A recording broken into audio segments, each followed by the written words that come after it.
আমি 18 কোটি বাংলাদেশের মানুষকে মুক্ত করার জন্য কাবরারার পদত্যাগ চাচ্ছি। আমার ব্যক্তিগত চাচ্ছি যে এই মুহূর্তে আমি ওনার পদত্যাগ চাচ্ছি না।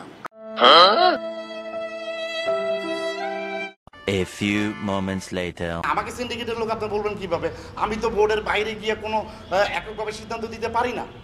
আমি বোর্ডের বাইরে গিয়ে কিন্তু কোনো সিদ্ধান্ত দেওয়ার মতো আমার সে ক্ষমতা নাই। তাহলে আপনি আমাকে সিন্ডিকেট বানাবেন কিভাবে?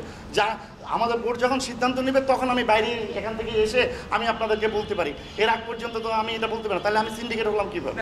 আমরা বিবৃত হই নাই এই একটা মাত্র কারণে যে এটা উনি ওনার ব্যক্তিগত মতামত প্রকাশ করেছেন। উনি 18 কোটি মানুষের পক্ষে কথা বলেছেন, উনি বলেছেন। আসলে দর্শকটা খেলাটা উপভোগ করেছে, আমরা তো খেলাটা উপভোগ করেছি। হ্যাঁ, এখন উনি ওনার ব্যক্তিগত মতামত বলতেই পারে। এখন আমিও তো যদি একজনকে বলি যে ওনার আমি পদত্যাগ চাই, এটা হবে আমার ব্যক্তিগত মতামত হবে। রুকো যারা, সবার করো। আমি ওনার এখন কোনো পদত্যাগে চাবো, যেহেতু ম্যাচটা একটা প্রতিদ্বন্দ্বিতামূলক একটা খেলা হয়েছে। হ্যাঁ, একটা ম্যাচের কারণেই ওনার আমি পদত্যাগ চাইবো, আমি এটার পক্ষে না।